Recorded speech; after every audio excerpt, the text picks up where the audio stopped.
శ్రావణ మాసంలో వరలక్ష్మి వ్రతం మొదటిసారి చేసుకునే వాళ్ళకి ఉండే నియమాలు ఏంటండి? అంటే మొట్టమొదటిసారి చేసుకునే వాళ్ళు అంటున్నారా, లేదంటే మొదటిసారి చేసుకునే నూతన వధువు అంటే కొత్తగా ఇంటికి వచ్చిన అమ్మాయి చేసుకునే వధువు? ఒకటి తప్పకుండా మీరు ఆషాఢ మాసం అయిపోయి శ్రావణ మాసం, అంటే చాలామంది శ్రావణ మాసంలోనే యాక్చువల్గా అయితే తల్లిగారింట్లో ఉంటారు. ఇది నాకు తెలిసి ఇలాగే పెట్టారు అనుకుంటా. రెండో వారం చేసుకోవడానికి కారణం ఆడపిల్ల శ్రావణ మాసం రాగానే వెంటనే పరిగెట్టదు కదా, మరి తల్లిగారులు పంపరు. సరే లక్ష్మీ వ్రతం వస్తుంది, శుక్రవారం వస్తుంది, అయినా బొట్టు పెట్టి పంపిస్తాం, అమ్మాయికి సారి పెడతాం అని చెప్పేసి శ్రావణ మాసంలో ఒక వారం రోజులు అట్టి పెట్టుకుంటారు. కొత్త కూతురు కదా, కొత్తగా అత్తగారింటికి వెళ్ళింది, ఎన్ని ఇబ్బందులు పడుతుందో, కొంత ఆవకాయ పెడదాం, కొంత పచ్చడి పెడదాం, కొన్ని ఏమైనా చేస్తామని చెప్పేసి వాళ్ళు ఆ 1 వీక్ అమ్మాయిని అక్కడే అట్టి పెట్టుకొని, అందుకే రెండో వారం చెప్పినట్టుంది అనుకుంటున్నాను.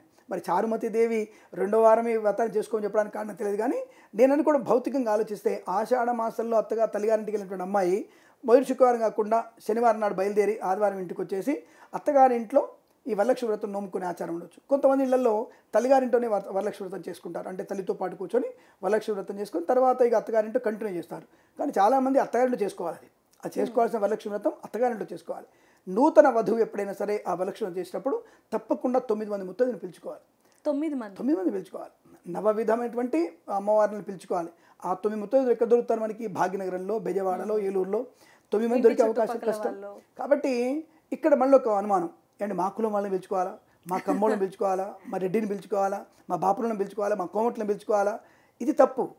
సనాతనంలో వధువు అంటే ముత్తైదువ అనేది ఏ కులం వారైనా సరే, ఎవరైనా సరే మనకి ఆ ముత్తైదుని పిలుచుకొచ్చి మనం వాళ్ళ కాళ్ళకి పారాణి పెట్టి పసుపు పెట్టి ఆ తర్వాత వాళ్ళకి పువ్వులు ఇచ్చి వాళ్ళని అర్చన చేసి వాళ్ళకి వాయనం ఇచ్చి నమస్కరించుకునే ప్రయత్నం చేయాలి. ఫస్ట్ ఇది గుర్తుపెట్టుకోవాలి.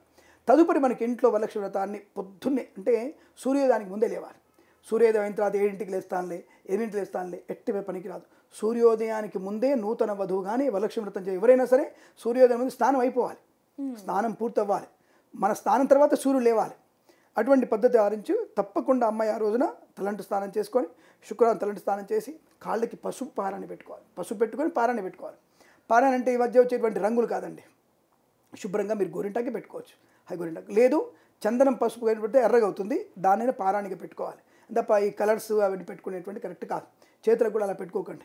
ముందు రోజు కానీ 2 రోజుల ముందే చేతికి మంచి గోరింటాకు పెట్టుకోండి. అందుకే ఆషాఢ మాసంలో గోరింటాకు అలవాటు చేశారు. అందుకే ఆషాఢ మాసంలో మంచిగా బ్రహ్మాండ గోరింటాకు పెట్టుకొని శ్రావణ వరలక్ష్మి వ్రతం 2 రోజుల ముందు కూడా మీరు గోరింటాకు పెట్టుకొని మంచిగా కాళ్ళకు పారాన్ని పెట్టుకొని పసుపు పెట్టుకొని గంధము కంఠానికి గంధం పెట్టుకోవాలి, కంఠానికి పెట్టుకోవాలి, గవద బిళ్ళల దగ్గర పెట్టుకోవాలి. గంధం పెట్టుకొని మంచిగా 2 బొట్లు పెట్టి నుదుటిన బొట్టు పెట్టుకొని శుభ్రంగా పూలు పెట్టుకోవాలి. శుభ్రంగా మీరు పూలు పెట్టుకోవాలి ఫస్ట్.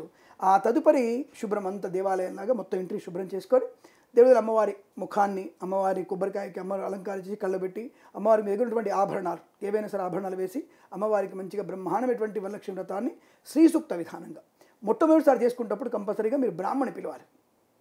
బ్రాహ్మణి ద్వారా మీరు వ్రతం చేసుకుంటే నెక్స్ట్ ఇయర్లో మీకు అలవాటు అవుతుంది. కథ చెప్పుకోవడం కాదు, కానీ శ్రీసూక్త విధానంగా మనం పూజ చేసుకోవడం, అమ్మవారికి అష్టోత్తరం చెప్పుకోవడం, తర్వాత అమ్మవారికి ధూపము దీపము జ్యోతులు వెలిగిస్తారు. ఇక్కడ కూడా జ్యోతులు ఉంటాయి అంటే వాయనం ఇవ్వడానికి. 9 పెట్టుకుంటుంది, 5 పెట్టుకుంటారు, 9 పెట్టుకుంటారు. ఆచార ప్రకారంగా 5 కానీ 9 కానీ పెట్టుకొని అమ్మవారికి జ్యోతులు, అమ్మవారికి అంటే మంగళహారతి అయిన తర్వాత కర్పూర హారతి అయిన తర్వాత మంగళహారతి ఇవ్వాలి. మంగళహారతి అంటే జ్యోతులు ఇవ్వడం. 5 జ్యోతులు కూడా వాళ్ళకి వాయనాలుగా ఆడపిల్లలకి వచ్చిన వాళ్ళ ముత్తైదులకి వాయనంగా ఇవ్వచ్చు. అలాగే బూరెలు చేస్తారు, అంటే మనకి మంచి బూరెలు చేస్తారు.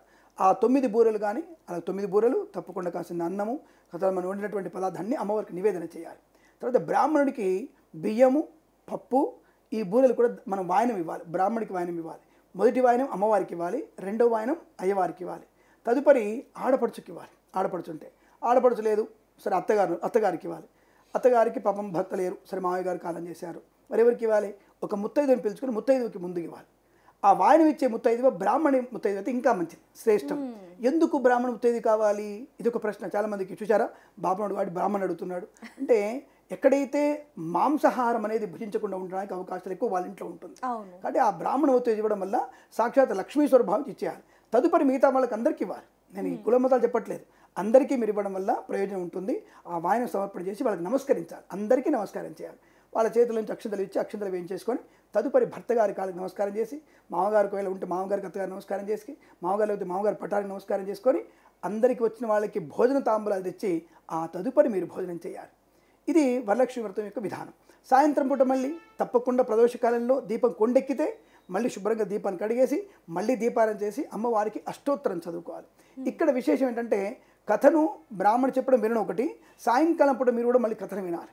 సాయంకాలం పూట వరలక్ష్మి వ్రతం చేసిన వాళ్ళందరూ కూడా ఈ యొక్క అమ్మవారి అష్టోత్తరం చెప్పుకొని తదుపరి మీరు లలితా సహస్రనామ పారాయణం చేస్తే ఆ ఇంటిలో ఆ వరలక్ష్మీదేవి స్థిరంగా ఉండడానికి అవకాశం ఉంటుంది. ఖచ్చితంగా మీ ఇంట్లో లక్ష్మీప్రదం ఆనందమయ జీవనాన్ని పొందుకోవచ్చు. ఇది విధి విధానాలు. ఇంటిని ఎంత అందంగా అలంకరించుకుంటే అంత లక్ష్మీప్రదంగా ఉంటుంది. అందుకే మనకి మంత్రాల్లో కూడా జ్యేష్ఠామ లక్ష్మీర్నాశయామ్యహం అభూతిమ సమృద్ధించ సర్వాన్నిర్ణదమే గృహాద్. ఇంటిలో బూజు కానీ చెత్త కానీ పనికిరాని వస్తువులు కానీ ఇంట్లో ఉండకూడదు. అవి ఉన్నాయంటే దరిద్ర దేవత ఉన్నట్టు. ఆవిడ పేరు జ్యేష్ఠాదేవత.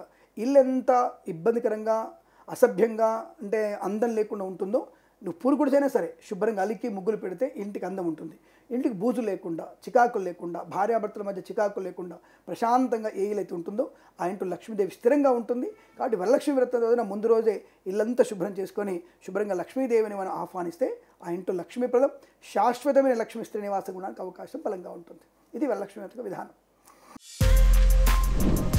For more videos like this, subscribe Big TV channel.